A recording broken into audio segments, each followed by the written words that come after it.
Objectives, turnovers. All right. It says sometimes the offense turns it over, and other times you as a defense force a turnover. Right.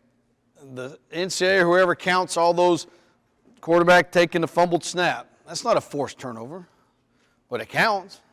So we count our own forced turnovers as well, and that's arriving with violent intentions and knocking the ball out. Score on defense. Now you got to be careful of this. We intercept a pass, we yell Oski, yeah.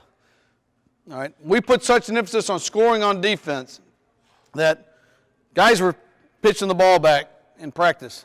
You know, I'm like, guys, it's practice. I understand that. But in a game, you got to be careful. So we came up with a code term, glitter. And when a guy's running behind a guy, he yells glitter, glitter, is about to get tackled. All our guy does is he just pitches it back blindly. He just pitches it back there.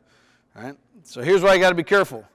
We get a guy gets a pick, he's running down the sideline, and nobody's blocking. Everybody's trying to get behind him. All right? So it's like a rugby, like they're pitching the rugby going, and I'm hearing glitter, glitter down the sideline. I said, all right, we got to stop this. All right? Go block. So we started doing some drills to do that. So it still happens. But we want to score because in all reality, I don't want the offense screwing it up. I want to score on defense because I don't want us to give the ball to the offense at the 4-yard line and they come out and kick a field goal, which has happened to us more than once. So we really put an emphasis on getting in there. Win first down run, 3 yards or less. You have to win on first down. When I do game breakdowns, I do it by first downs, first play of a series, first play within a series. So first downs within a series.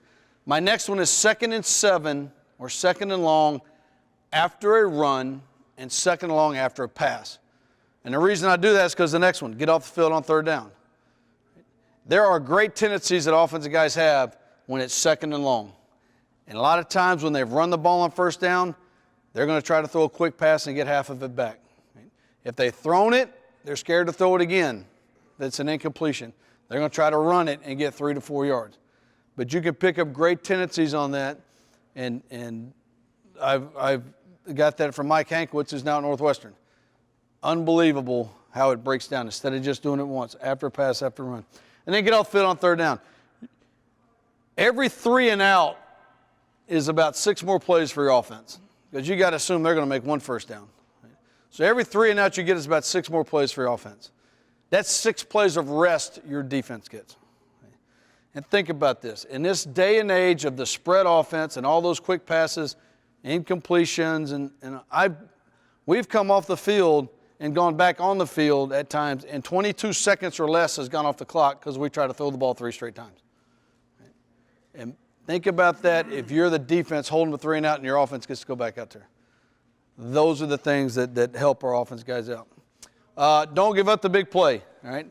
People might say we're a bend but don't break defense, okay? You get style points for yards. In Division II, the top 2 teams in Division II offensively are in our conference. One of them is the number 1 offense was Colorado School of Mines. Right? They were averaging 49 points, 50 points a game, all this kind of stuff. Right? 28-0 at halftime. Right? 28-0 at halftime. Because we didn't care about the yards. They might have had, I don't think they had a lot, but they're averaging 500 yards a game. Well, we shut that down, but we didn't let them score. Right? Game's over. Now they're frustrated. Right? Again, all of that means nothing. It's all on the scoreboard. Right? We gave up 600 yards to a guy at Shattern State 3 years ago. 600 yards passing. They don't throw the ball. He didn't throw for 600 yards the next 4 games combined. But we stopped the run. They had 20 yards rushing, and that's what they do. And we won the game. That's all that matters to us, winning the game.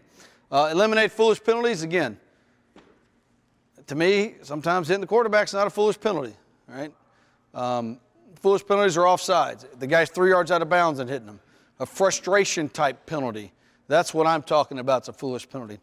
Sudden change. When sudden change is, you guys the ball is turned over or a big kick return or something comes inside our 30-yard line on our side of the field. Hold them to a field goal. It's demoralizing to a opponent when they think that they're in perfect position to score a touchdown and you can hold them to a field goal.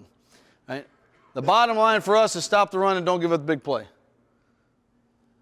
Don't give up an 80-yard touchdown because it'll kill you.